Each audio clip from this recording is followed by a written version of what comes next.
capitalism that it must expand. A no-growth capitalism, as some of our more naive ecologists have argued for, is a contradiction in terms. The reason you invest is to accumulate. And your accumulation of capital has no purpose or meaning unless you can mix it with labor to yet increase your wealth further. And of course, you use large sums of it for personal consumption and for political power and for control of your culture and for that wonderful, good, happy life that you so like. As George Bush's wife said, we are millionaires, or we are not ashamed of it. We enjoy our wealth. And I thought, at last, they say it. Finally, they say it. Instead of the usual thing is, you know, how we rich suffer and we're misjudged and it's just terrible being rich. Can't hear. Okay, I wondered who that man was creeping up like that. Okay. Can you hear me better now? Is it all right? That seems to be out of range, actually. This microphone has a mind of its own. All right. Now, that nature of expansion really affects the nature of, it's an important imperative because it means capitalism also can never stay home. It goes abroad. If you ever saw the film Controlling Interest, there's a corporate president who says, those corporations that stayed regional in New England years ago and decided not to go national, we can't even remember their names. They died. We had to go national. And those of us who are now national know we have to go international. We have to invest abroad. So one of the laws of capitalist motion and development is this inexorable expansion. And that means expansion into an expropriation of the third world. A process that's been going on for about 400 years, perpetrated by the Portuguese, the Spaniards, the Dutch, the Belgians, the French, the English, and most recently, most successfully, most impressively, by the Americans. That is by the ruling classes of these countries, not by the ordinary people. The ordinary people simply paid the costs of empire. The ordinary people simply sent their sons off to die on the plains of India or in the jungles of the Congo or in Latin America, wherever else. But that expropriation of the third world has been going on for 400 years, brings us to another revelation, namely that the third world is not poor. You don't go to poor countries to make money. There are very few poor countries in this world. Most countries are rich. The Philippines are rich. Brazil is rich. Mexico is rich. Chile is rich. Only the people are poor. But there's billions to be made there, to be carved out and to be taken. There's been billions for 400 years. The capitalist European and North American powers have carved out and taken the timber, the flax, the hemp, the cocoa, the rum, the tin, the copper, the iron, the rubber, the bauxite, the slaves, and the cheap labor. They have taken out of these countries. These countries are not underdeveloped, they're overexploited.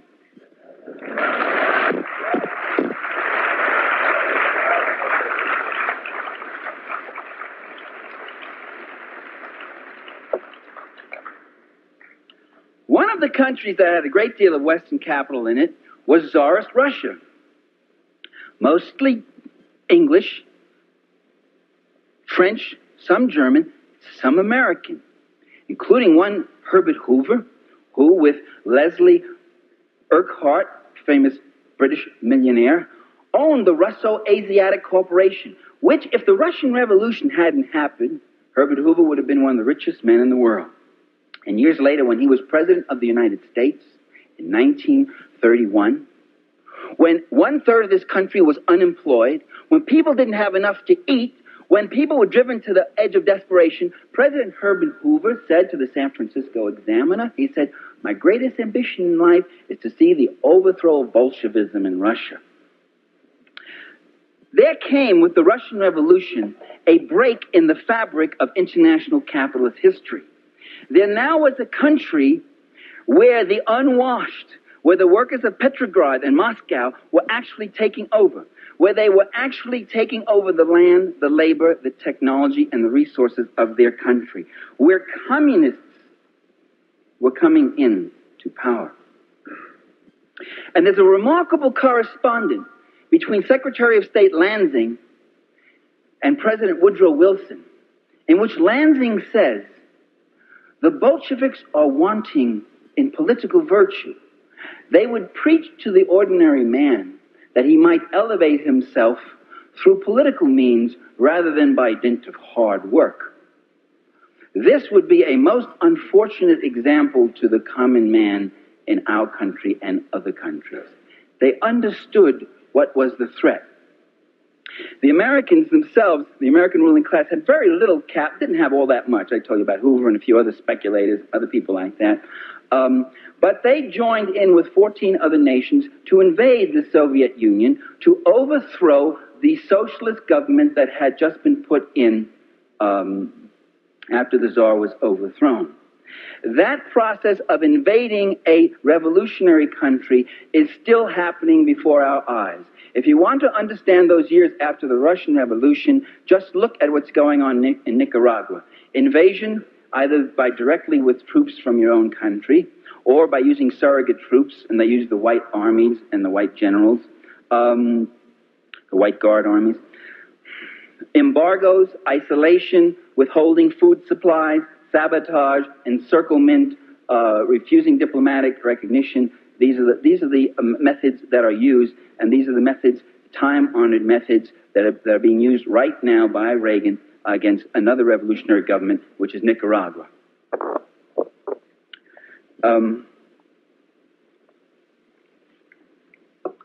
That process, this water has ice cubes in it that float right down your throat. That process of encirclement and destabilization continued right until World War II. On the eve of World War II, Foreign Minister of the Soviet Union named Litvinov went to, did I pronounce his name correctly? No, I can't say it that way. Went to the Western powers and called for an alliance with England, the United States, and France against Nazi Germany. And that if the Germans attacked Czechoslovakia, they would all join in, or attack Poland, or attack anybody, that all the powers would join in to fight Hitler and contain him. The Western allies refused those overtures from the Soviet Union. Not because they were appeasers, not because they were simple and naive, quite the contrary, because they had a plan of their own, and that plan was Munich. And the plan was, we give Hitler Czechoslovakia and he goes east. And they were waiting for a war, and that war was supposed to come, and it was going to be Nazi Germany finishing off Bolshevik Russia. Just as they had sent armies in against Russia just a few years, less than a decade before, so they now plan to do the same. And so they've done again and again. And that war was fought, and most of it was fought on the Eastern Front. 7 out of every 10 German soldiers who died in that war died on the Eastern Front. The scale of fighting was enormous. The battles of Kursk, Stalingrad, the Battle of Berlin. There's nothing like it that happened in the Western theater, in the Western Front. The Battle of Berlin, you saw 2 million German soldiers against 3.5 million attacking Soviet soldiers. The losses were stupendous. But at the end of that war, the Soviet Union emerged as a major power. Very weakened, very much weakened, having lost most of its industries west of the Urals, having lost 20 million people. Most of its transportation, by the way, at that time was still by horse or oxen in most areas for most of its population. But it still had the Red Army. And yet it was not an army that had any intention of marching through Europe. Although that was a NATO myth that was cultivated at the time. And there's an interesting set of documents that just came out in the American Historical Review, which point out now that the West and the State Department never really believed that the Soviets were going to invade Western Europe. That was a myth which they consciously propagated. They knew that after an exhausting war, the last thing the Russian people would ever go for, or the Russian leaders themselves would ever go for, was another war. There was no sense, they had no interest in such a war.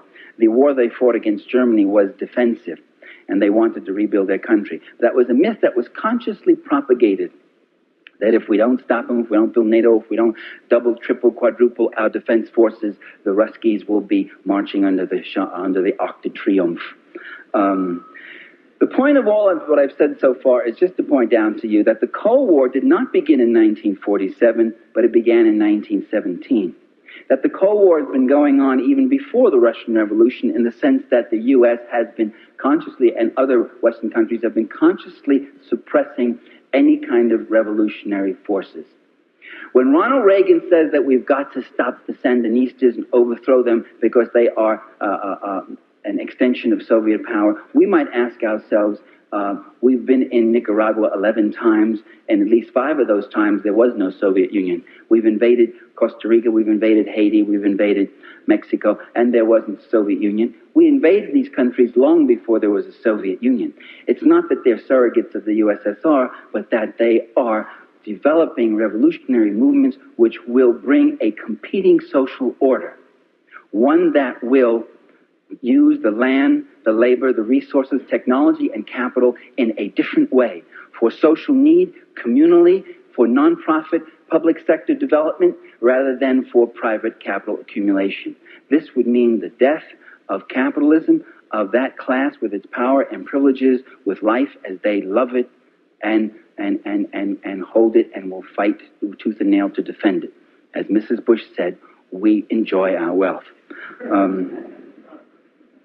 The U.S. empire at the end of World War II replaced Britain.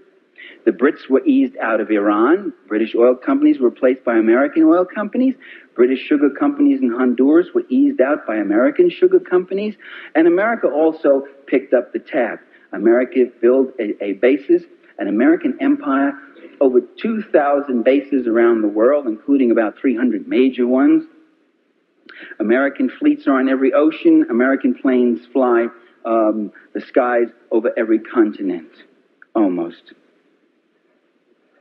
And so we see enormous investment in the third world, and with that enormous investment since World War II, an enormous growth in poverty.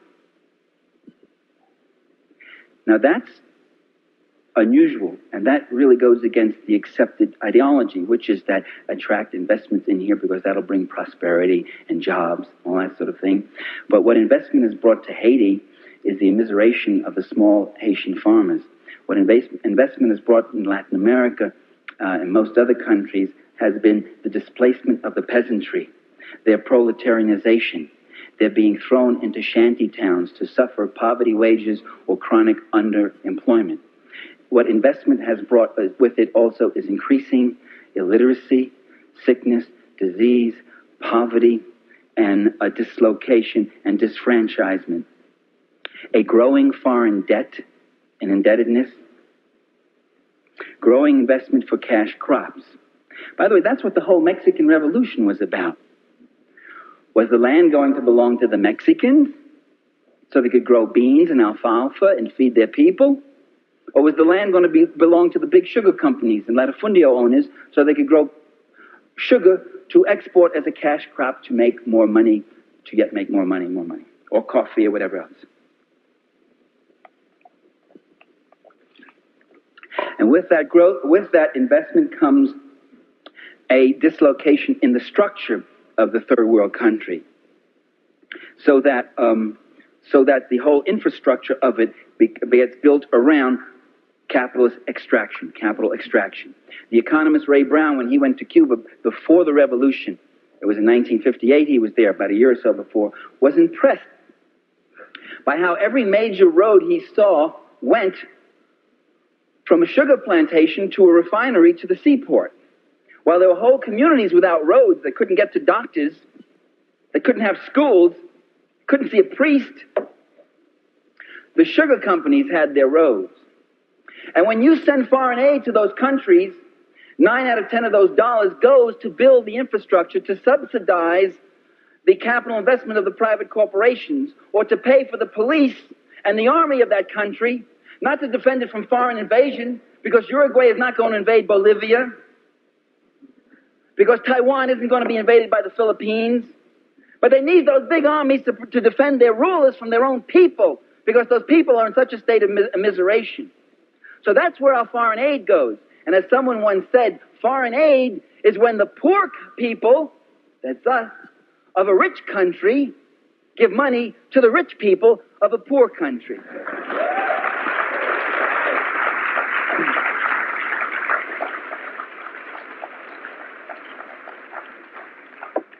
when Kenneth Boulding gets up and he says, an economist, and you can see when you get brilliant people like Kenneth Boulding speaking so naively, you can see the troubles you get into, the swamps you go into, the baby talk, silliness you get into when you think without Marx, when you think without class analysis. And Kenneth Boulding says, one of America's leading economists, he says, empire is irrational because it costs more than what we get out of it. The British, it cost them more in India than what they got out of it. The American investment in the Philippines is only about $3.5 billion, but we had to give them about $6 billion in aid. It costs us more than what we get out of it. And that's when you think without a class analysis. Because as we know, as you're going to know before the evening's over, that it's very profitable. Because the people who have the $3 billion investment aren't the same ones as the people who paid the $6 billion. As Thorsten Veblen said back in 1909, and Boulding should have read him even if he is a Marxist, as Veblen said, the wealth that's extracted from imperialism goes into the coffers of the select few, whereas the costs of empire are paid out of the common treasure of the people. And so it was with the British Empire in India. It was the Brits, the ordinary working people, who paid for the cost of empire. It was the Bank of England and the East India Trading Company that got the cream. And so with the Philippines, right? Of course, with a good skim to your collaborator, your comprador there, what he got just in shoes. For his wife. God knows his shoes for his girlfriends. Okay. Another resource in the third world that attracts capital investment. And you say to yourself, what is that mysterious resource? I'm looking at El Salvador, right? And I'm looking at the companies that are in El Salvador. And I look and I see Pillsbury, Procter & Gamble, U.S. Steel, Continental, ITT, Firestone, Ford. I'm saying to myself, wait a minute, what the hell's in El Salvador? A little sugar, bananas. What are all these companies doing there? What they're doing is they're manufacturing everything from energy rods to baking powder, from auto tires to computers. They're in El Salvador because of a very precious resource in El Salvador, which is the cheap labor, which is paying people 50 cents an hour. Instead of having to pay auto workers $15 an hour up here. You go down there and you pay them 50 cents an hour. That becomes a very attractive thing. And you go to South Korea. New York Times had a story about the South Korean farm girls who work in the textile companies that used to be in New England until they moved south. And then when the Southern workers unionized, they moved to South Korea, where there's a nice fascist little country where if the workers try to unionize, they get beaten up and thrown in jail or they get shot dead. And the Korean farm girls in those textile compounds are working for 18 cents an hour. 18 cents an hour for 12 hours a day, 7 days a week. No time off. And if you want a day off, you work a double shift if you want to go see your family again on the farm. And they live in compounds. That's the Industrial Revolution. That's 1870s. But that's big profit. And that's what they call capital investment, development, friendly nation, staunch ally, good relations, stabilization, stability.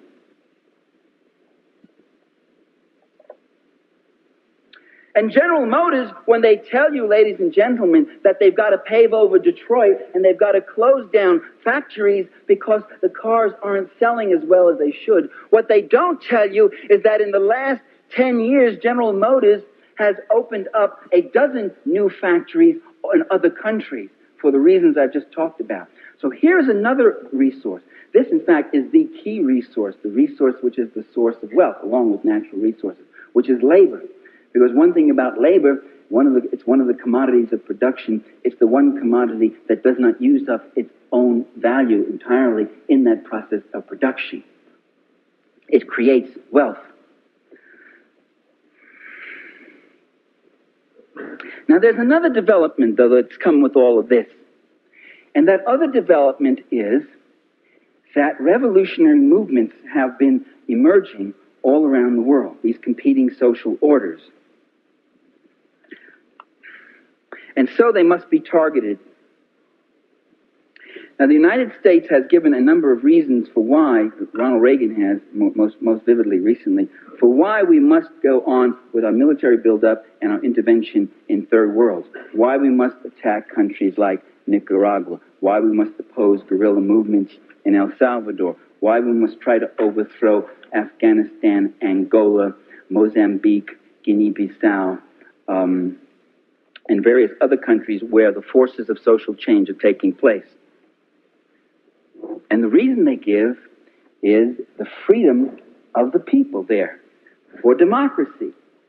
We are in Central America to defend democracy. Well, a moment's reflection would raise some serious questions about that hypothesis, because it becomes clear that, in fact, the U.S. government has a record in recent years of overthrowing democracy. In Chile, Salvador Allende, elected in a free and open election, was overthrown. 10,000 people were executed. Tens of thousands of others were driven into exile. Others have been put in prison. And you have one of the worst fascist dictatorships, all with the support of the United States, which after Allende's election cut off all aid except to the Chilean military. In Guatemala in 1954, the Arbenz government was instituted, and Arbenz legalized all student organizations. Students were very powerful. The first democratically elected president of Guatemala. Arbenz legalized trade unions, opposition newspapers, and then he started doing some very dangerous things. He began to nationalize the unused land of United Fruit Company. And that's when U.S. corporations and the CIA went in and overthrew Arbenz. And that's a matter of public record, by the way. The CIA, the Eisenhower administration, admits that. Eisenhower proudly boasted of how the CIA overthrew Arbenz because he was a serious leftist influence. And so with Mossadegh in Iran, so with Goulad in Brazil, so with Bosch in the Dominican Republic, so with a variety of other democratic leaders, at least 6 or 7 in Latin America, who were overthrown and generals brought in with the aid and assistance of the U.S. government. So it can't be that we're there to foster democracy. We seem to also make war against democracies. And in addition, we support some of the worst dictators. If Reagan is really against tyranny, if he really hates tyranny, why doesn't he send freedom fighters into Paraguay or Chile or South Africa? Why doesn't he start sabotaging there, putting a squeeze on them? In fact, the whole fight with Libya might be less of a mystery if you understand that really the worst thing about Colonel Gaddafi, who is a kind of a strange guy in some ways,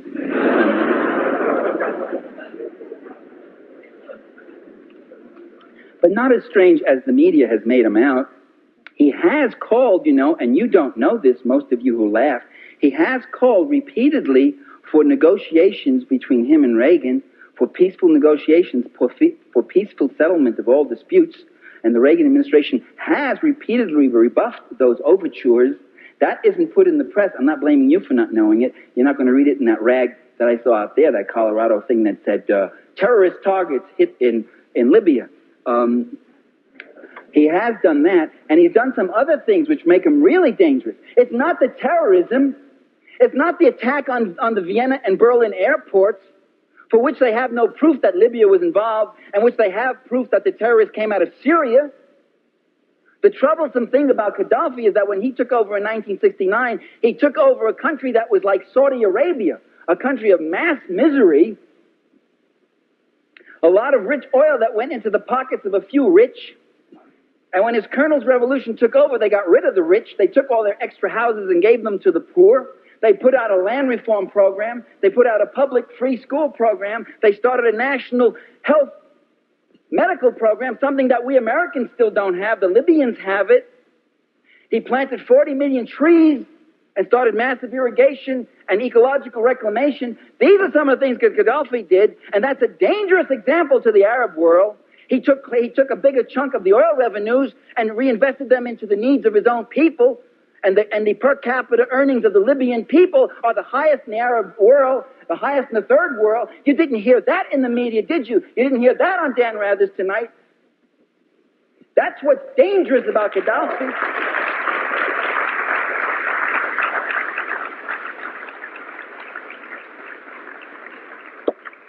And the cue comes, and you know the cue when Reagan says Gaddafi is a tyrant over his own people, like the Sandinistas are tyrants over their people, like Allende was a tyrant over the Chilean people. The minute they start social reform, the minute they start tampering with our oil, our bananas, our sugar, our copper, our iron, our bauxite, why, they're tyrants.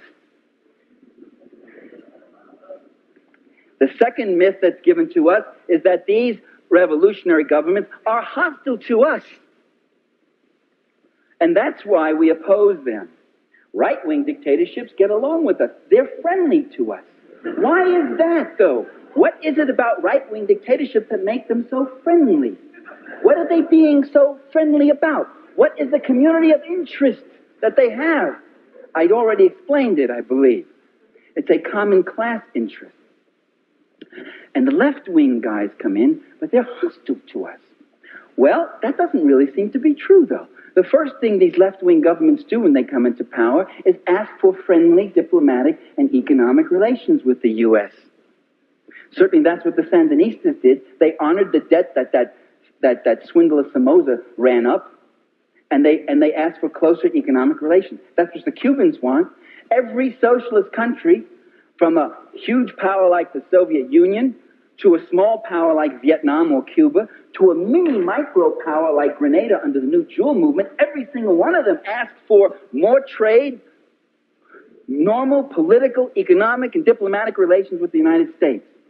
Not necessarily out of love, but because they saw it in their self-interest, because their interest was to develop their own economies and to have peace and security on their borders, to invest less in military defense.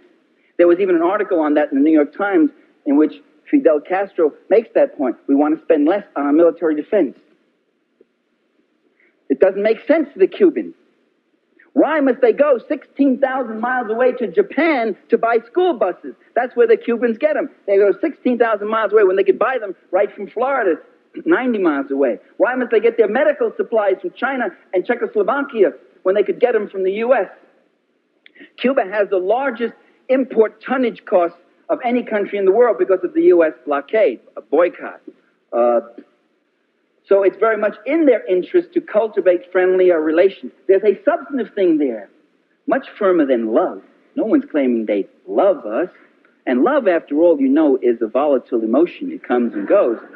Much firmer than love is self-interest, and therefore the basis for some kind of normal relations with those countries. No, my friends, it's really the Reagan administration that runs with terror whenever there's a first sign of friendliness from a socialist or revolutionary country. Reagan, as Tom Wicker said, in regards to the Soviet Union, for instance, in armaments, Reagan will not take yes for an answer.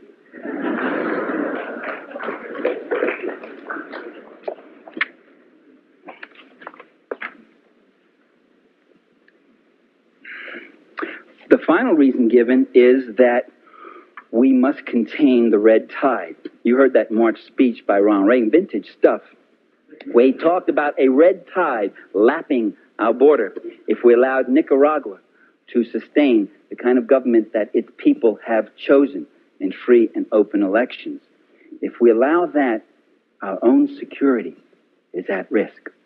And you can see that superpower 60,000-man army of the Sandinistas cutting a swath up through Guatemala, Mexico, Texas, right up here into the heartland, right into Boulder, Colorado, dancing with your daughter and your sisters. Do we want that?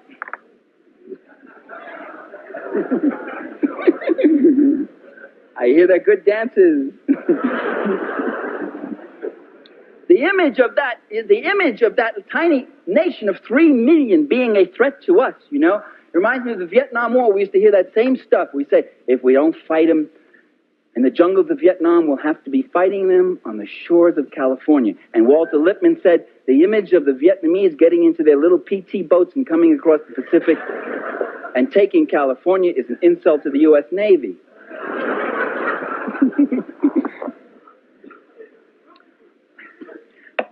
It's very hard to convince the American people that they should send their sons, and maybe, who knows, someday even their daughters, to go fight and die in some jungle to make the world safe for United Fruit Company or Chase Manhattan or Procter & Gamble or ITT.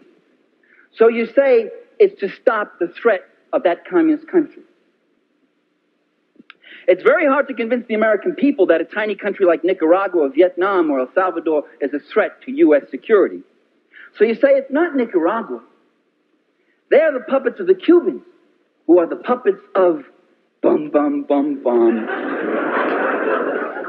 The big red bear in the Kremlin.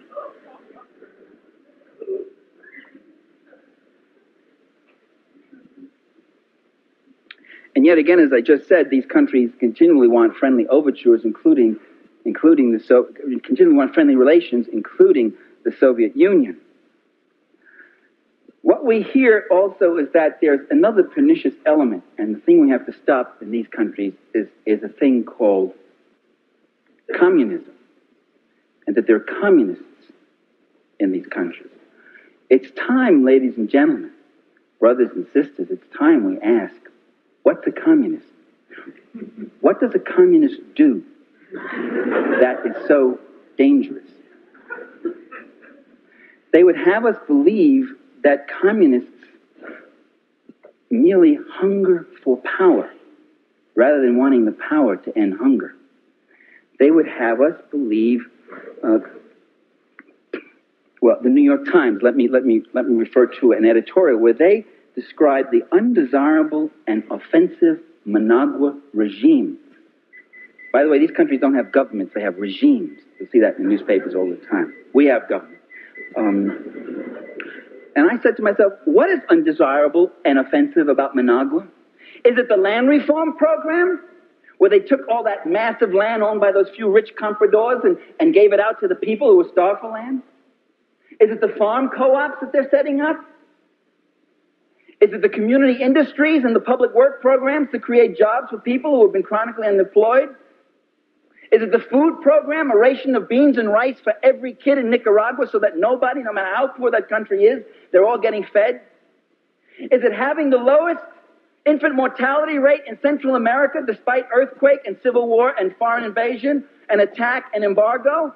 Lower even than Costa Rica, which is supposed to be the big show place? What's so offensive about Managua? It is those things in some degree. It is creating a competing social order. It is people, it is those who have been downtrodden. It has been those who have been used as fodder in the capital accumulation process, now claiming back the process of production, claiming back their own land, claiming back their own flag, their own dignity, and saying this country is going to be for us and not for you anymore, gringo.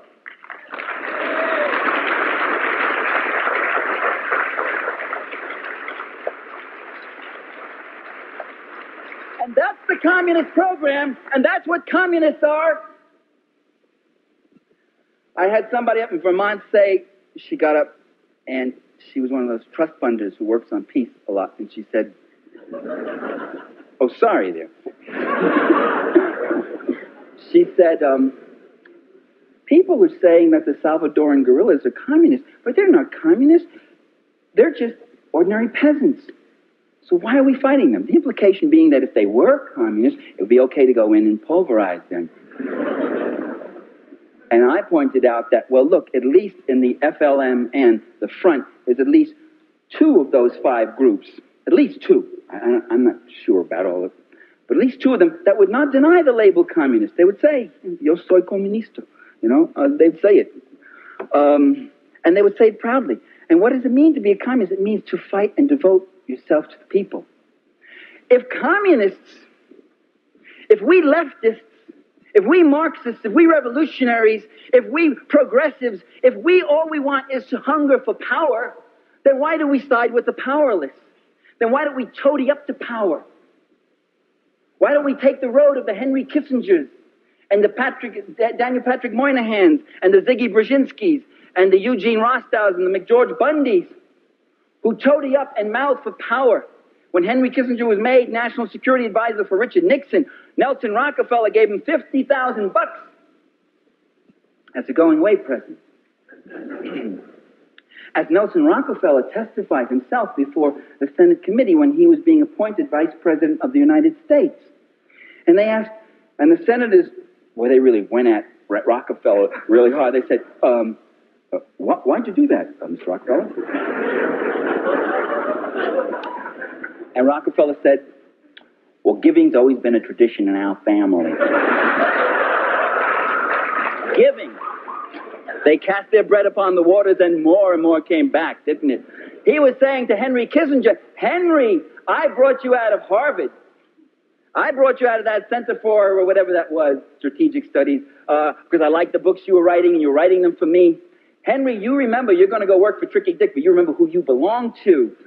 And that's what hungering for power is. It's climbing, like the political climbers and careers have done in every country in the world. And we on the left don't do that. We stand out in the rain.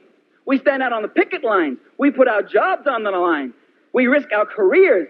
In many cases, we even risk our physical safety and our lives in all sorts of countries. If it's power we want, why do we take such a circuitous route? If it's power Senator Garland wants, why is he standing back there? And 70 years standing like a legion.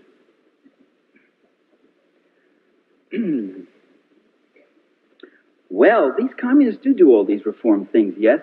And liberal columnist Richard Cohen in the Washington Post says, and I think I've heard it about 800 times from different people, we ought to copy what the communists do. Why are we always on the wrong side? Why do we go into these countries and find ourselves on the side of the big landowners, the sweatshop owners, the big corrupt generals who run little prostitution rackets on the side and all that stuff? Then why are we with that element? Why don't we capture the hearts and minds of the people the way the communists do? Why don't we copy their techniques? What are their techniques? Well, communist techniques are very well known. Just the things we just said. They go into the village. They do land reform. They try to bring clean drinking water. They pay for the food they take. They try to help the people organize themselves. That's what they do. But if we did those things, we not only would have stolen their program, we would have become them. Because that's what they were doing. That's the thing we're fighting to prevent. Not we. That's what our government and our ruling class is fighting to prevent. That's why we always go in on the wrong side, because the wrong side is the right side for the class interests of this administration and every other administration that's occupied the White House. So it is the heart of U.S. policy, ladies and gentlemen, to use fascism to preserve capitalism while claiming to be saving democracy from communism. Now, the Soviet Union is a serious problem for world capitalism. First, it's the strongest socialist country. As the strongest socialist country, it is a major target. Second, it has assisted other revolutionary movements, mostly just diplomatically, politically, morally, but also sometimes with material aid. Not much, but rather substantial aid in the case of Vietnam. So, one goal is to try to contain the Soviet Union. The dream is finally to roll back the events of 1917, to undo history, to bring back that time when all the world belonged to us and there were no problems like this. And there became an encirclement of the Soviet Union. The most targeted socialist country in the world today is not Nicaragua, nor even Libya, if you want to call Libya socialist. I wouldn't quite call it that. It's got an erratic leader. He does immature things and says immature things, but he's also dangerous from a class interest, but I still wouldn't call him socialist. The most encircled and threatened country is the USSR. It is the one that is targeted with all these missiles. There is, ladies and gentlemen, those missiles are not the result of an arms race. I maintain that there is no arms race, and there never has been.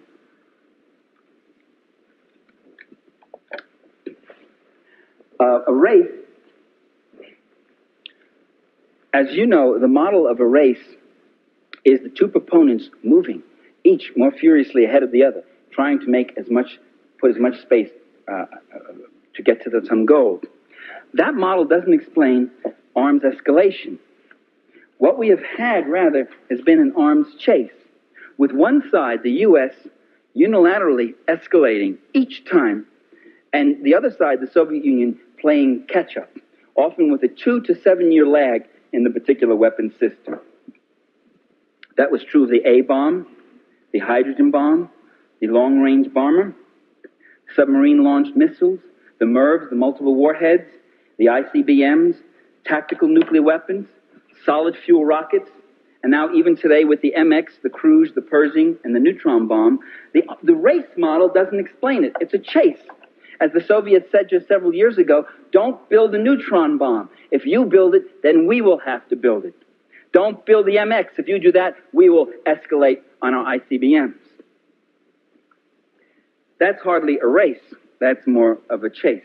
The other side, asking that this escalation not take place, and then when the escalation does, it reluctantly moves on and enters it also. Reluctantly, I say, because the arms race has had a tremendous damaging effect on the Soviet economy. Every time they have to build another tank, that's one less subway car for their subways. In the USSR, any city that reaches 1 million people gets a new subway built in it. Every new missile means that much less quality consumer goods. It also, by the way, has the same drain on our country, but it's not as evident given the kind of country it is. The arms race here, the defense spending is, of course, an enormous shot in the arm to the owning class in terms of profits, guaranteed cost overruns, fat contracts, and so forth. The Soviet Union has a capital shortage, unlike the U.S., which has a capital surplus. And so, therefore, there's deprivation. The Soviet Union has a labor shortage, unlike the U.S., where there are 20 million people underemployed. It has a smaller industrial base, so to match us, that's a greater drain on it. It has scientists who would prefer working in the civilian sector because their work in the military sector remains anonymous. Managers who would have management jobs in the civilian sector. In short, it has a number of rational reasons why it would like to diminish the arms race. As Gorbachev has said again and again, we have a lot of building in our own country. We have never had a normal year in our history. We have had foreign invasion, revolution, invasion again, forced collectivization, et cetera, armaments race, and we would like to have some normal years. Again, not necessarily love, but something much stronger, which is self-interest.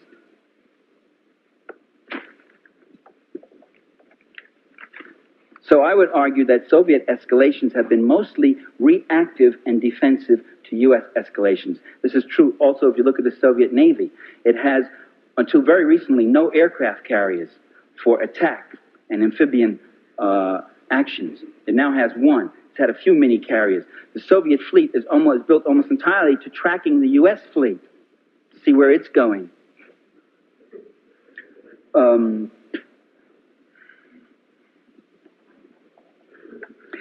Soviet interest in disarmament is reflected in the proposals that they have made. You could say, well, words are cheap. I want to see actions. First of all, words aren't cheap. Words count too. What a nation says is reflective of what it's doing. But actual moves also have been taken. For instance, one, the Soviets proposed the eventual disbanding of NATO and Warsaw Pact armies. A proposal, a gradual, mutual de-escalation, step by step on each side. 1, 2, 1, 2, that, now like that. The U.S. turned down that proposal, would not even study it. The Soviets proposed, in the last 4 years, nuclear-free Europe, reducing their medium-range SS-20s and all those to match the 162 which France and Great Britain had. That was a proposal made 3 years ago. It's a proposal which Gorbachev has brought forth again. It's one which Reagan has ignored, but simply to quote for zero sum, and without the two reasonable stipulations which Moscow has asked for, namely that if we get rid of all our missiles both sides, we also guarantee that you don't transfer any of your existing missiles in Europe to the French or British, and the French and British begin to get rid of their missiles. Or at least at this stage, they freeze them. And in fact, the French and British now are increasing their number of intermediate-range missiles. And remember, intermediate-range missiles in the West, cruise and Pershing missiles in Western Europe, are not intermediate range. They can reach Soviet soil, so they are strategic. They can hit Soviet ICBMs. Soviet SS-20s are nasty weapons indeed, but they cannot reach the United States. They cannot knock out any MXs or ICBMs. They are not first strike potentials. Another thing to remember, cruise and Pershing missiles that are now in Europe have a 7-minute strike time.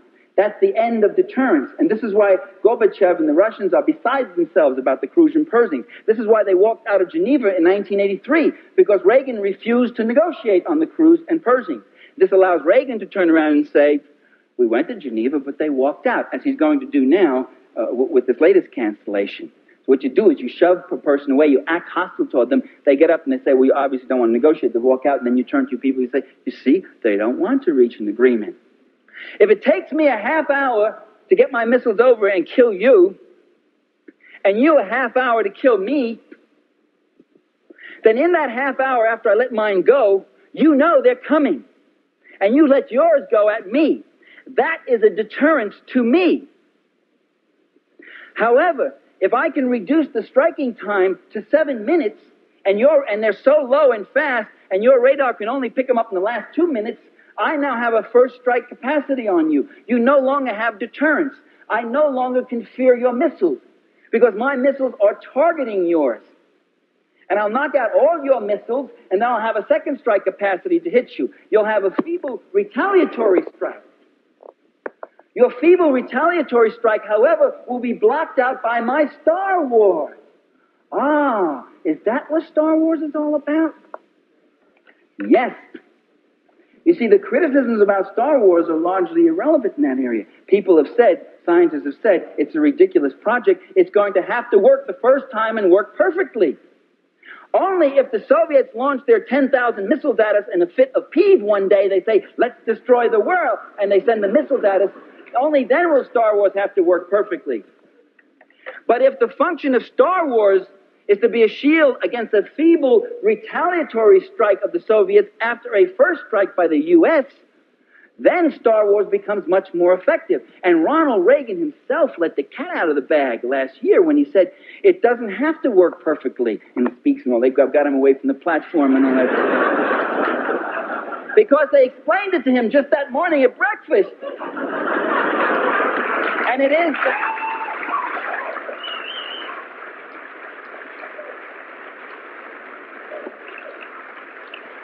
that if I can only block out 90% of 10,000 missiles, I'll be destroyed by 1,000 missiles. But if all the Ruskies have left are 60 or 70 missiles, and I can block out 90% of those, then only 7 or 8 will hit us. And that is called acceptable collateral damage. How do you like that? For 1984, 20 million, anywhere from, they estimate, from 4 to 20 million. Acceptable collateral damage. But we would have won one for the Kipper, eh? There are nuts in the Pentagon who think like this, ladies and gentlemen. They get big fat military pensions too, and they get big fat salaries, and they got big boards all lit up. They think like that all the time. But short of starting a nuclear war, the grand design is to have a first strike capacity that so puts the Soviets under the gun again that we'll be back to 1947, when we could brandish that weapon around. And they would have to retreat. They would have to concede. They would have to pull back in fear. We'd be back to 1962, the Cuban Missile Crisis, when Kennedy sat there and thought of a strike against the Soviet Union. And they realized that Khrushchev really had only 1, possibly 2 ICBMs that could reach the U.S., and it would only reach the northeast corner of the U.S., But they estimated that this might cause 1 million, 2 million casualties, and that would be politically unacceptable. And so they discarded any idea of a nuclear strike against the Soviets. That one missile may have saved our lives. So it's not true that the missiles just build up blindly on both sides. They're caught in this irrational race. That it's just something in man's nature for war. I loved those songs, but there was something about the politics in one of them that didn't ring right with me. That it's just people caught up in this meanness and killing for killing. When are we going to reach our senses? That's not true. That's not the way it works. It's not something that comes in here. If it was something in our nature, why would they have to draft us? Why would they have to use press gangs and drag us in?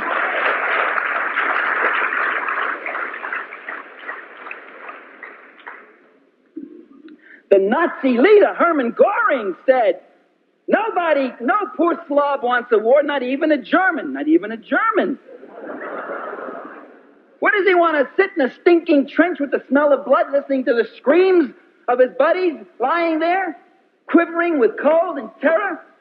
Where does he want to be? He wants to be in his home. He wants to be on his farm. He wants to be with his family. No poor Slav wants a war. You got to drag him out and dress him up and beat the drums and wave the flag.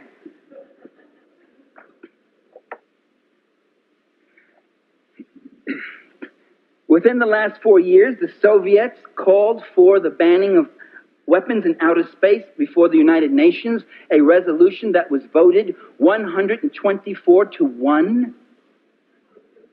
Who was the one? Not the U.S., Ronald Reagan. It wasn't the American people, right? It was that coterie that is misrepresenting us. All the opinion polls show that the American people didn't want weapons into outer space, at least back in those days before the Star Wars promo. 124 to 1 with one abstention. Do you know who the abstention was? No, it wasn't Israel. It was Margaret Thatcher, who, as we all know, is Ronald Reagan in drag.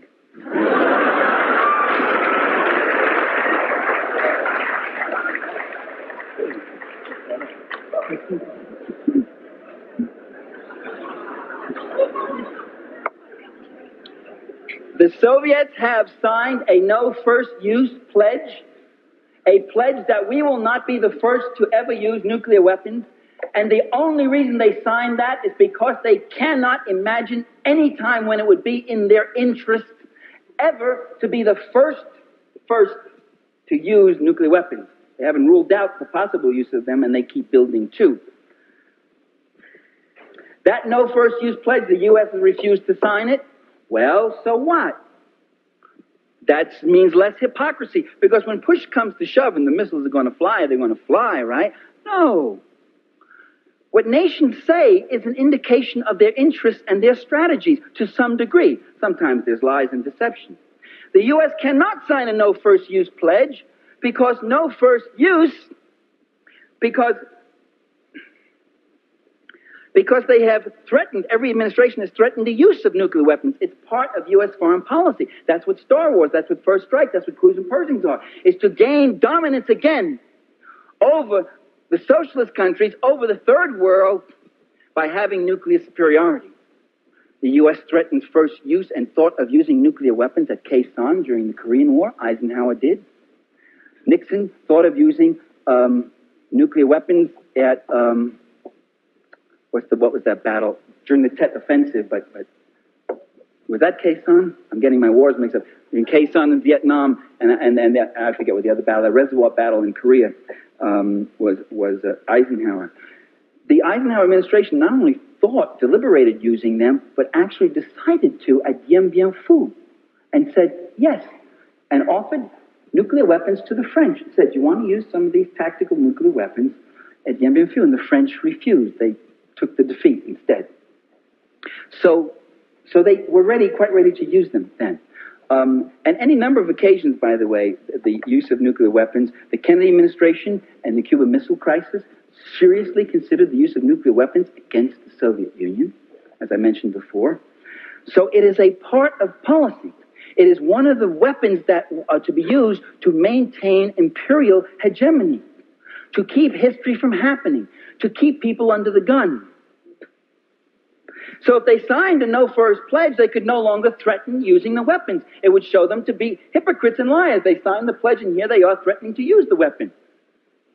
And if they signed the pledge and threatened to use the weapon, this would undercut the credibility of the use of the weapon. Or if they signed the No First Pledge, this would undercut the credibility of the threat of nuclear weapons. And the value of those weapons is the threat. And by the way, it may not be that the U.S. is ready to destroy the USSR. Their ultimate plan is really to get such a superiority with Star Wars, cruise, Pershing, and all that, forward attack, planes and submarines and everything else, that they will just be able to dictate terms, as I was saying. And first use pledge would certainly not fit into that scheme of things at all. Therefore, the policies are not really totally symmetrical between Moscow and Washington. The Soviet Union, this is one of the best kept secrets in the United States. The Supreme Soviet in February of 1981 voted unanimously to endorse a mutual, bilateral, verifiable nuclear freeze that was virtually identical to the ones which were passed in those 20 Vermont townships and voted in 9 states and endorsed in hundreds of towns and cities in America. And its wording was almost word for word the same pledged. The Central Committee of the Communist Party of the Soviet Union that same month voted unanimously to endorse a nuclear freeze. The U.S. has, in fact, ignored any proposal for nuclear freeze despite a massive movement involving millions of people in this country, probably the biggest mass movement in such a short time in our history was the nuclear freeze movement.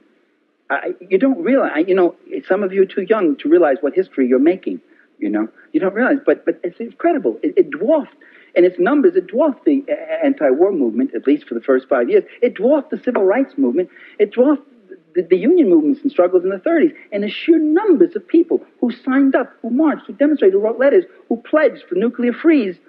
It was a mass movement, and the Reagan administration simply ignored the whole thing. Didn't exist, wouldn't hear of it, wouldn't consider it. It didn't fit into their very rational plans of a different kind of world. The Soviet Union has called for the reduction of ICBMs. The Reagan administration refused to negotiate it, or totally ignored that offer in 1982, and ignored it again when, more dramatically, Gorbachev came up and said, let's not negotiate it, but let me give you numbers. A 50% cut, both of us, right off the top. Let's start. With total on-site inspection, by the way, another change in Soviet policy. Total, complete on-site inspection under any conditions you want. Come on in, look anywhere you want about this sort of thing. And the U.S., again, won't take yes for an answer. Ronald Reagan won't. The Soviet Union had a unilateral and observed and still observing a unilateral moratorium on anti-satellite weapon testing. The Soviet Union called for last year cuts in conventional forces, again, NATO and Warsaw. The Soviet Union unilaterally observed a moratorium on underground nuclear testing and has called for a total ban of all nuclear testing, because Gorbachev knows that if you stop nuclear testing, that's the end of the development of nuclear weapons. You can't develop nuclear weapons if you can't test anymore. And Reagan knows that also, and so he's ignored the proposal. The Soviets unilaterally, last year, as you know, said, we will not test for the rest of this year. And the Reagan administration said, oh, that's because they do all their testing early in the year, and they've got them all done already, but we still have a few tests. Okay, maybe that's it. So do all your tests, catch up, and when it comes December 31st, you say to them, we're going to observe it too. Didn't do that. January 1st came, and Gorbachev said, we will extend that moratorium several more months. And the U.S. said, oh, they extended because they don't test in the cold months, January, February, March. They don't test then. Although they supposedly do all their testing in the early part of the year. I don't understand that one. And then when they extended the moratorium yet a bit further, the argument was, this is a propaganda ploy. They're trying to appeal to the American people. And we, in order to reach the ultimate point of getting rid of nuclear weapons, will have to continue testing right now. What was a masterful phrase of double think. I mean, that was an actual quote. I wish I had it. I couldn't find it in my materials on the plane. What I'm arguing here, ladies and gentlemen, is that U.S. foreign policy is not foolish. It's not stupid. It's quite rational. When someone says, what are we doing? We're opposing guerrillas in El Salvador and we're supporting guerrillas in Nicaragua. That's quite rational. Because the guerrillas in El Salvador want to change the social order, and the so-called guerrillas, they're not guerrillas, they don't live with the people and build their base in the country. The mercenaries and contras who are attacking Nicaragua want to bring back the old order. There's a very rational system. They're not foolish. They're not confused. They know what they're doing. It is to defend the class order, to make the world safe for hypocrisy.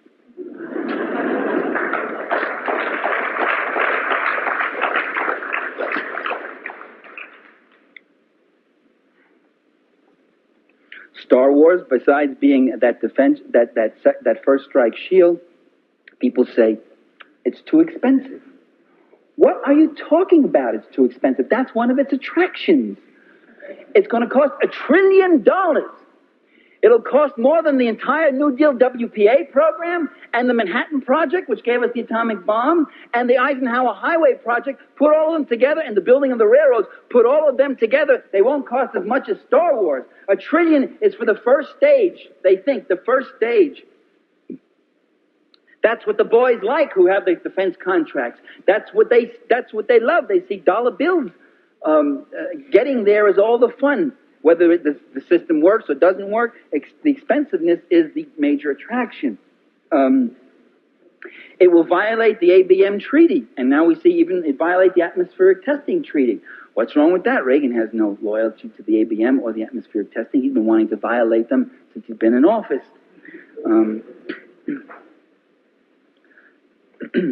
Now, having said all this and giving you this picture, I would like to add something else. That the ruling class rules, but it doesn't rule quite in the way it wants to. That in fact, we must not be overwhelmed by these facts or this analysis, but we must be enlightened. We could understand why they do these things. Ronald Reagan is not stupid. He gets confused. He goes to Ecuador and says, it's wonderful being here in Colombia. He does things like that, and he muffles on questions. Reagan, though, has been the most successful and rational and persistent president that I have ever seen in office in every single area, whether it's NLRB or busting unions or cutting human services or his treatment of the environment, or defense spending or foreign policy. He has advanced, or the appointment of reactionary judges. Every single area, defunding the left, whatever. He has not left a stone unturned. He has advanced and pushed persistently. He has a cohesive goal and program. It's the goal of Cap Weinberger and Pat Buchanan. It's the goal of the radical right, and he has been rather successful at it, but not completely, because at the same time, in the years that Reagan has been in office, the protest has grown. Democratic forces have grown. Changes continue throughout the world. Peace forces in the Soviet Union. By the way, there are massive peace forces. Millions of people marched. The Leningrad Peace Committee. There were photos of these people marching with these banners. No missiles east or west. And again, you should make a distinction between a country which supports and encourages a massive peace movement and a government like ours which derides it, red baits it, ignores it, or puts it down. A nuclear freeze movement. Democratic forces have grown in power since Vietnam. Do you realize that Ronald Reagan has not invaded Nicaragua? Do you realize, as I said before, that the United States has invaded Nicaragua 11 times and has actually occupied Nicaragua 3 times, including for periods of as much as 10 or 13 years, and the Marines went in there and burnt huts and killed people and raped and murdered and dismembered people? Coleman McCarthy just had a column in the Washington Post of a 78-year-old guy who said, I was in there when we were fighting Sandino back in 1928, and when I got out as a young kid, I had nightmares for years after. I shot innocent people. We saw guys getting their genitals cut off and tortured. The Marines did that. Do you realize that?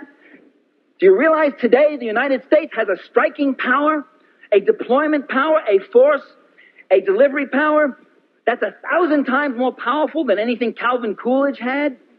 And you got a president that's 1,000 times nuttier than Calvin Coolidge, who would like to go in there, who wants to go in, and yet he hasn't. Well, what's held him back? It's the democratic forces. It's the same thing that kept Nixon from using nuclear weapons in Vietnam, as the story came out when the Pentagon Papers were released, or not the Pentagon Papers, the White House tapes, where they were afraid of what the disruption and the reaction of the people in their own country. It's the democratic forces in this country, it's the democratic forces around the world, it's the Nicaraguan people who are armed and ready.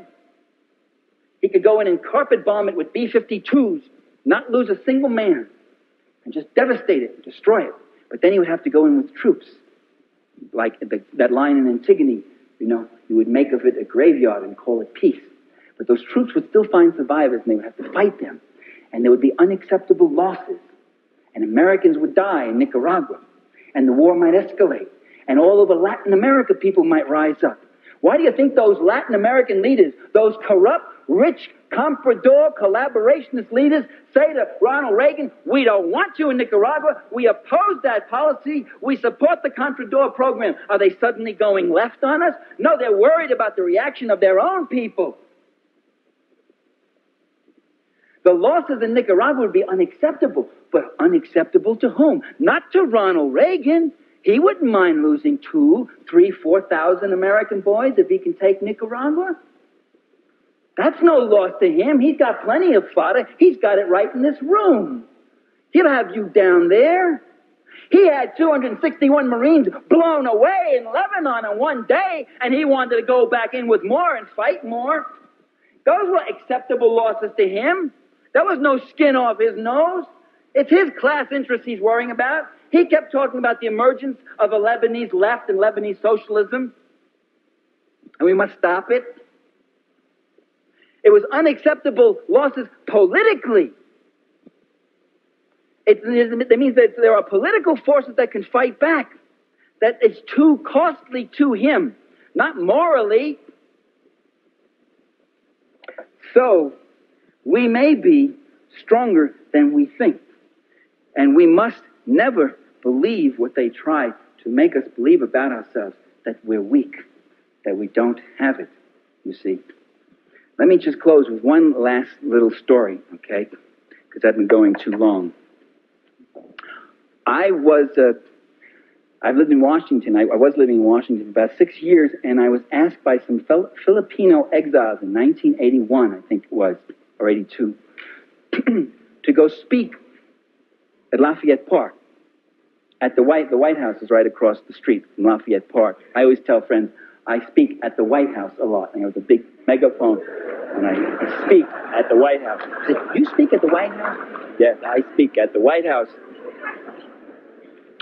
with these microphones. And so there I was speaking, And these Filipinos were so appreciative, it was so moving to me. Oh, Michael Parenti, would you speak? And so I give this speech and I talk about the Philippines. What I said to you, the Philippines are not a poor country. Only the people are poor. It's rich and they should preserve their own heritage, blah, blah, blah.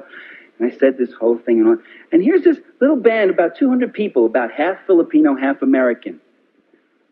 And and I look at this, and then I look across at the White House. You know what I see? I see about 600 police. Their helmets, their guns, rockets, fists, everything, cars, whoop, whoop, all this stuff, all over there.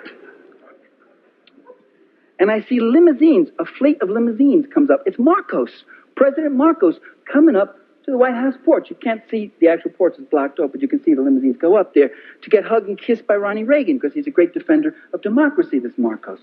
And I see this, and I see all this display of power. And I see these Filipino heavies, the securities, they come around, they're looking at the Filipinos, like checking them out. They recognize anybody. And I'm standing there with our brave little band of 200 people with our signs, and we're walking around chanting. And I do what a lot of people do in this situation. I start to bleed inside. I start to say, my God, look at that power. Look at that wealth. Look at the force. And we got this little band of people, And then after I gave my talk, I wandered over we had a fence up and we had a display of pictures of Filipinos who have been tortured and found dead. Grisly photos by the Marcos people. And a Marcos security guy, a Filipino thug, plain clothes, comes walking up. And he looks at the pictures, standing next to me, and he goes, and he sort of smirks. like, and I never had such a feeling I wanted to really, give him one upside his head. But I've outgrown those days. And I'm saying, look at this. They got it all. What are we going to do? And look what's happened 3 years later. Just look what's happened. This incredible transition. Democratic forces mobilized. And this Marcos just blown away. Just remember who has the source of power. When the people get it together, they have a strength like nothing seen. When the democratic forces move, the forces of reaction must retreat. And these great generals and dictators and presidentes who sit there in their big palaces with their boodle and their corruption and their bayonets and their guns and their spies everywhere, they get thrown off just as a stallion would thrown off a little fly. So we speak truth to power. Just remember that. Speak truth to power. Mobilize, organize, never be sad. Remember what the great Italian communist Antonio Gramsci said, you have a pessimism of the mind, but an optimism of the will. You see the worst, you consider the worst, you work against it, but in here, you work for what is freedom, for what is justice, for what is right. It is our destiny, it is our future. The future itself depends upon it. Thank you.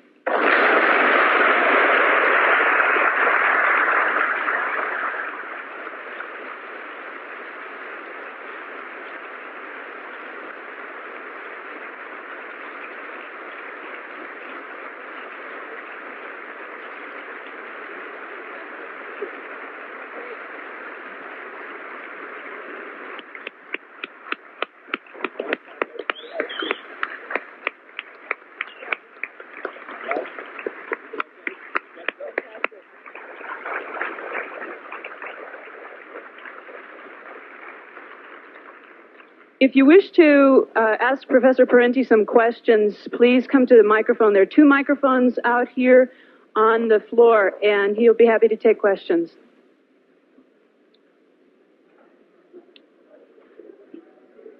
Let me remind you, there's a demonstration starting about now, right out on the terrace after this is over.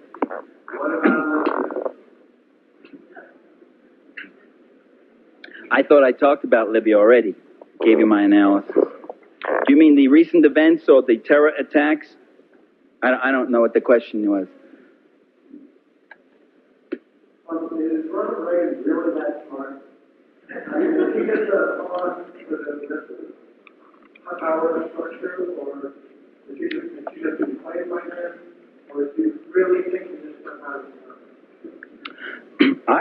I've always thought the man is very bright. I exchanged with him when he was a Chubb Fellow at Yale, and I had gone back as a visiting fellow, and I asked him a couple of questions. He knew what it was about, and he answered them. When he was governor of California, this was. I have never thought of Ronald Reagan as dumb.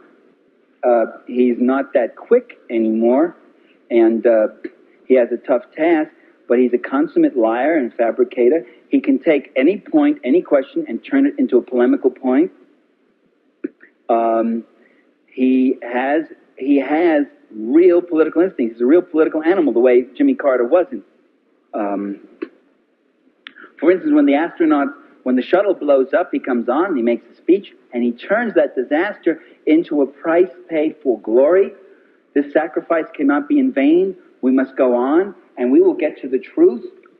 In our system, things are in the open. Then he appoints William Rogers, who's in bed with the space industry, to start this commission investigation and do a miserable little job, almost a cover up, except people kept leaking things to the press, so the commission had to go then and ask these questions. That's an example of it. I think he's a very effective spokesman for his class, and very effective leader for his class. If you don't think so, tell me why not. The biggest thing he's done is cut inflation, as I said on radio earlier today. And inflation is the great terror of most Americans. How do you maintain yourself? How do you save a little? How do you get ahead? How do I survive my old age? And once you cut inflation, people feel a hell of a lot better. At the price of employment, at the price of the poor. But the poor are a minority, and they'll suffer more. But everybody else was voting their pocketbook. In this country, when survival is so tough and so competitive, people voted their pocketbook. Even many of those who opposed him on most issues, they voted for him because they saw his alternative as being ineffective and being a big spender. Reagan has been the biggest spender of anybody in the White House. He's increased the debt by $1.8 trillion. It's really more. He's doubled the debt. It'll be tripled by the time he gets out. He's the worst deficit spender in the world. But people are getting a little ahead of themselves.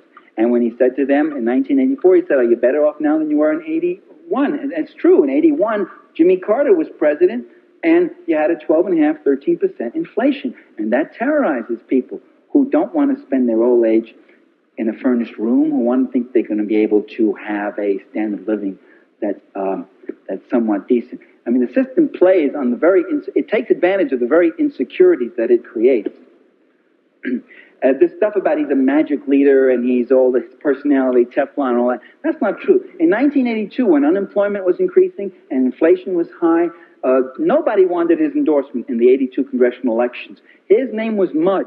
It was only when the economy got a little better, and it got better because he got lucky with oil prices, got all these cheap imports from the third world, and he's cut the buying power of the working class and deflated prices in that way. I guess. I mean, nobody knows too much about. We keep conjecturing about what causes the inflation, what doesn't, and so forth. But in any case, that I think is the answer to Reagan's magical appeal. If this economy takes a plunge, you'll see people react in a different way. The economy comes first because that's the first condition of life and survival.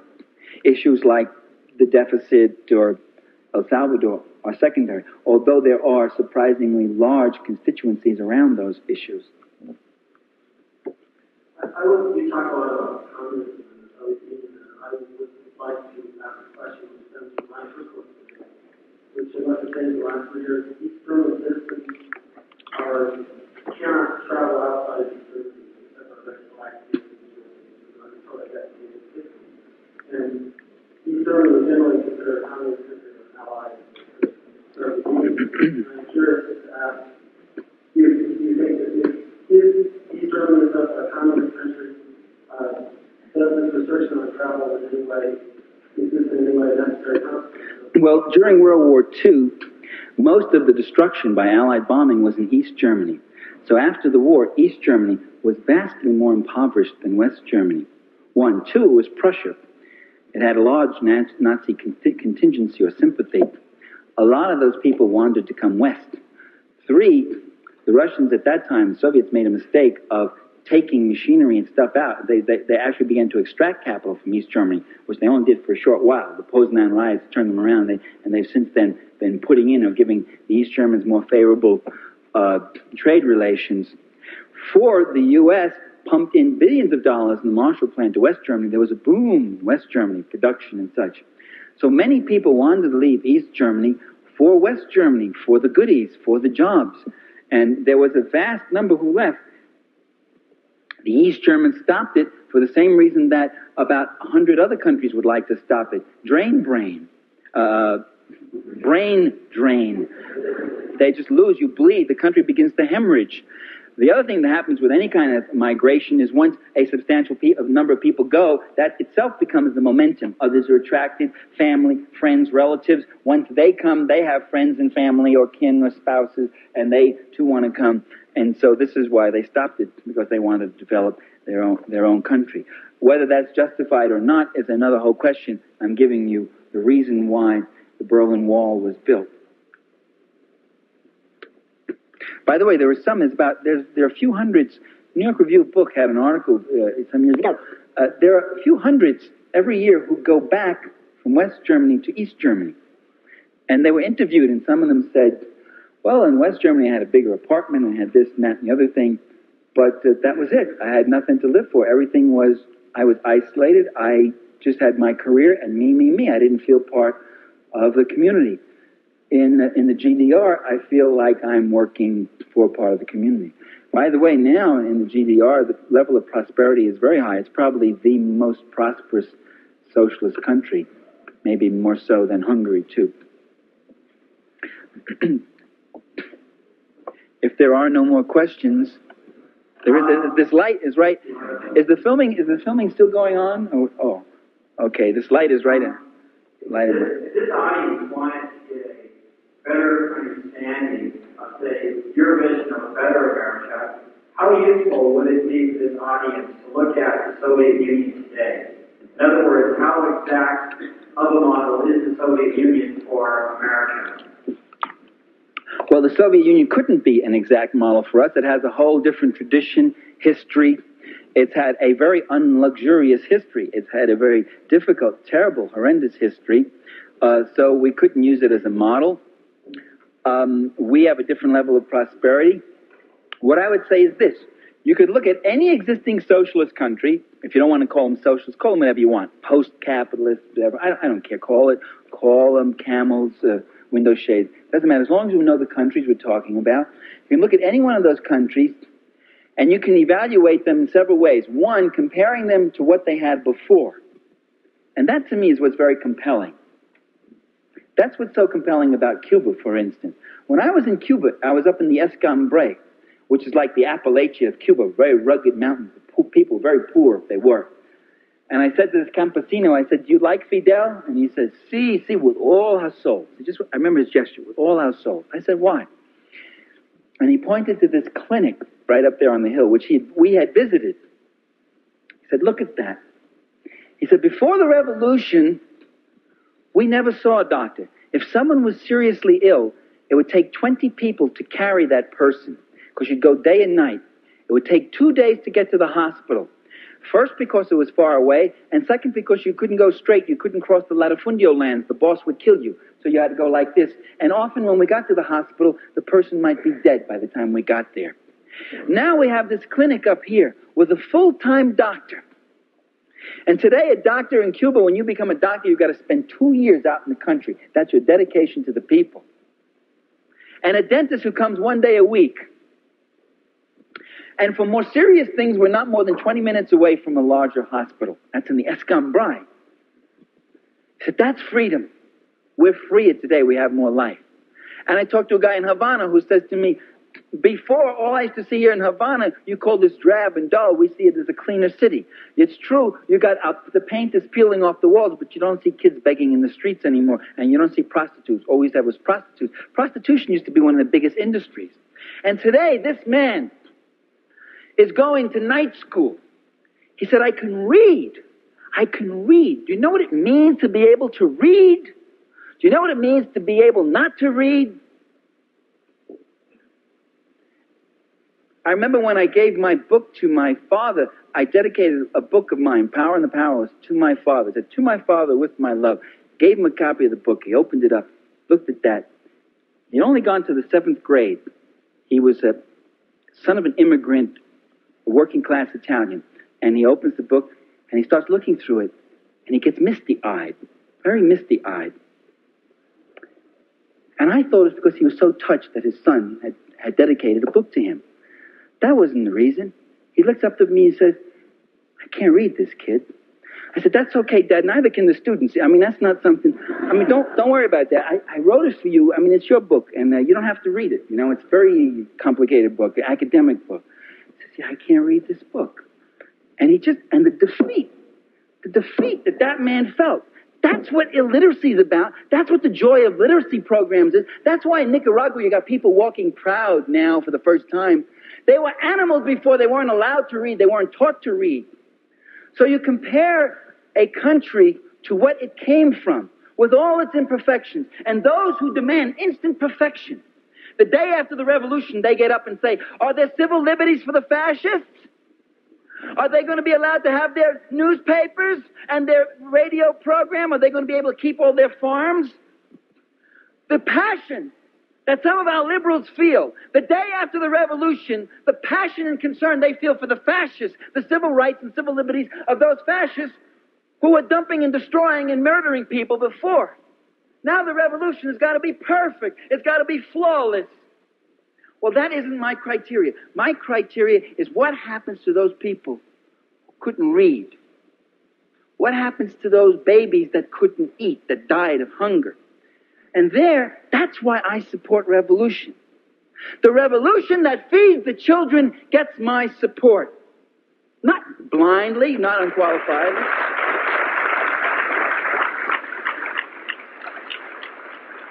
And the Reaganite government that tries to stop that kind of process, that tries to keep those people in poverty and illiteracy and hunger, that gets my undiluted animosity and opposition.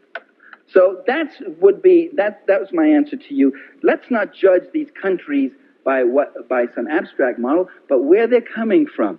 So you can judge a socialist country, one, by what it's replacing. Two, you can judge it by comparing it to U.S. society. And there, in some areas, there's more higher level of production of goods and prosperity here, although it's very unequally distributed. The poor are the fastest growing social group in America, from 24 to 35 million. That's growth since 1980. And three, you can judge a socialist country by an abstract model of what you might ultimately want. By the way, that's not illegitimate. I shouldn't have said don't impose that. That's a reasonable thing to do in a certain way. Not to damn the country and to be holier than thou, but to say that there are aspirations, there are new forms of social relations we hope we can move to someday. There are places the Nicaraguans may go if they don't have to give half of their income to their army to fight off the Contras. There's new improvements, new cultural forms, new political forms that might develop. In fact, it's fascinating in Nicaragua that there are those new political forms. So I would judge that way. And I would say that what we would do is look at socialist countries and look at the things about them that might be indeed very admirable and learn about them. The ignorance about existing socialism is abysmal on the left, too. Learn about the People's Control Commissions in the Soviet Union, how they work. Learn about the ombudsman role of the press there. Learn about the function of trade unions. William Wimpensinghe, president of the International Association of Machinists, comes back and he says, what clout Soviet trade unions have. Well, I was astonished because I had always heard they were just rubber stamps and didn't do anything. And he said, wow, what a role they play in production and planning and protecting the rights of workers. If we had that kind of clout, boy, we could really get results in our system. So there are a lot of things that are worthwhile, which we should learn about, which might be helpful to us as a historical experience that might be useful to us. And also look at the things we don't like and say, no, we don't want that. That would be my approach